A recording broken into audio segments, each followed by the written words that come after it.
What are you doing to me, GoPro? Fully charged, right SD card slot? Come on! Really, you have one job. One job to just record, and you won't do it.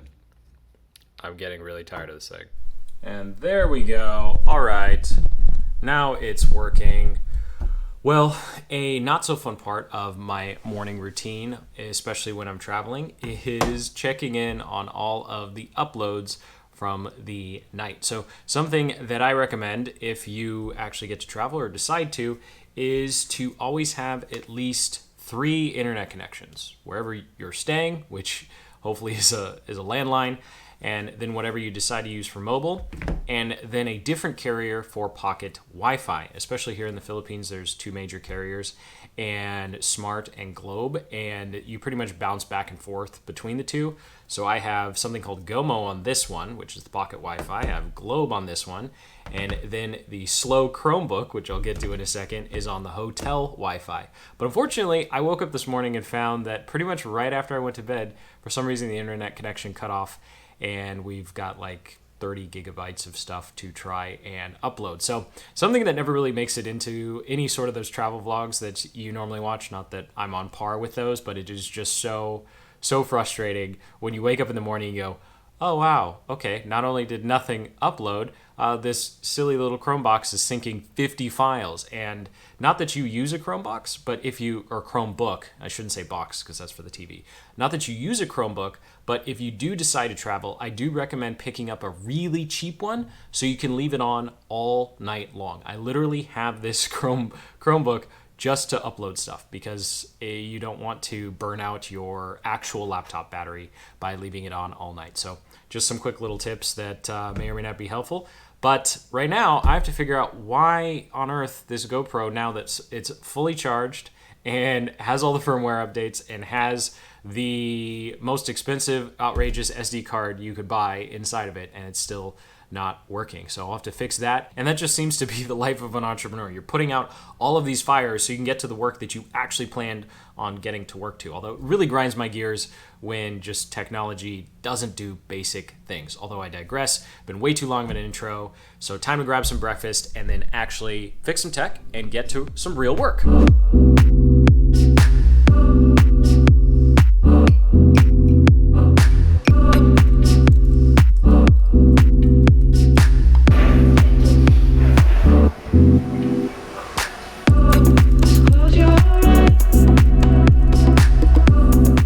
Real work for the day was working on one of our clients' accounts, setting up a new set of campaigns.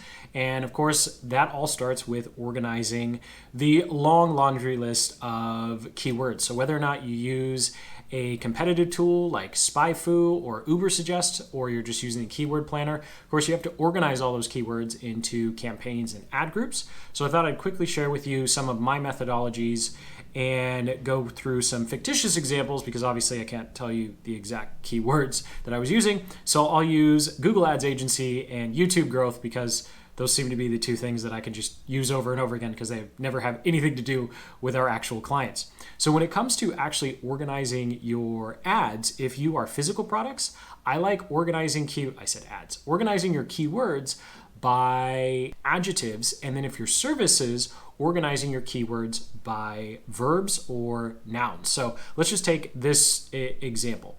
We have how to promote my channel, get more subscribers, get real views, buy video likes, grow channel fast, and gain organic views. So the first thing that I would do is I would do a Control F and I would look for everything under the sun that uses the word grow, gain, promote, boost, accelerate, all of the different adjectives that might be used, or verb, that's not adjective, all of the different verbs that would be used to describe a channel getting larger. And I'd group those up. And then I'd start looking, okay, do most of these keywords talk about growing the channel, which is the noun, or does it talk about a specific aspect of a channel getting bigger? Like, do people care more about likes? Do they care about watch time? Well, nobody who's trying to grow the channel normally cares about watch time. Or are they talking about subscribers, right?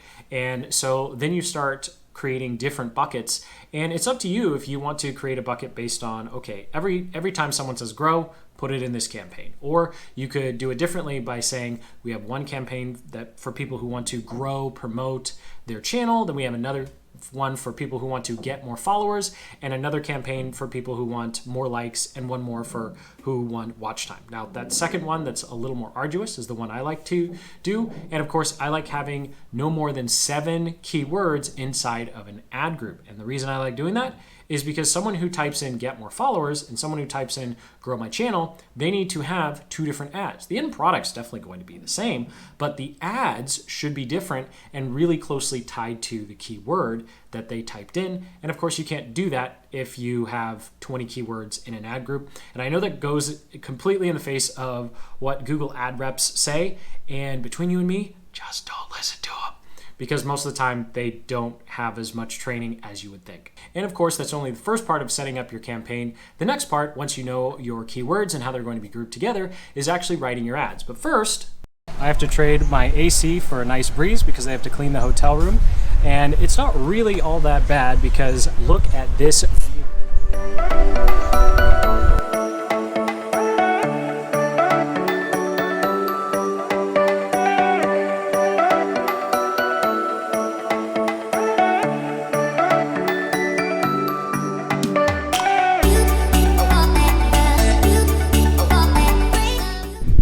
Is to keep the top of my head from burning because I'm getting old and there's just not as much hair as there used to be up there.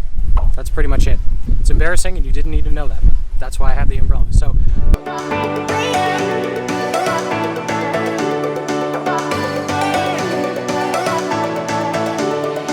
and a complete strikeout at the Loop store. So they do have 2 cameras that I could replace this broken GoPro with. The only problem is there's no way to include a extra microphone jack, so the audio would be even worse than what you're stuck with listening to right now.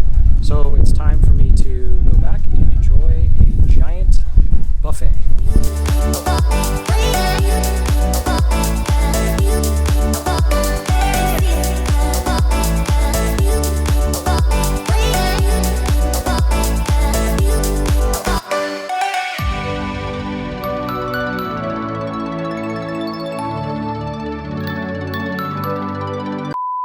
Well, if you watched my last vlog, then this probably sounds familiar. I forgot to continue recording, and I can't really blame it on the broken GoPro problems because I just forgot to try and actually use the camera, so I can't fault it for that. So I'm recording this about a week after that particular day happened, and I'm happy to report that I have found another camera to replace the GoPro. It's about the same size, but I'll go through a kind of review and then overview of some of the best and worst vlogging cameras I've purchased. Of course, one of the worst being this little Sony RX2, simply because the lens is so zoomed in, you really have to hold it out. And I think it's a 35, and you should be vlogging with like a 14 to 16. And I didn't know what those lens sizes even meant until a few days ago when I actually had to go look for another camera. The thing I really like about the GoPros, even though everything is warped on the edges, is you never really have to worry about whether or not you're in frame. But probably want to know, how is the buffet? I would give it a solid 5 out of 10 because giant was probably too strong of an adjective for the amount of food that was there. The steak wound up being really chewy, although some family friends let me know that a different Henan, I don't remember which one, so we'll just put it right there, actually has pretty good steak. But the steak at this Henan, Crystal Sands, wasn't really up to par. And I think that most people really like the buffet because when there isn't a liquor ban, for like $4 you get unlimited beer, wine, and I don't know, whatever else people like to drink. I'm just a beer person, so I would have got my money's worth there. But broken cameras and small buffets aside, hope you enjoyed this vlog. Comment below if you have any questions. And of course, until the next, keep building the business you love.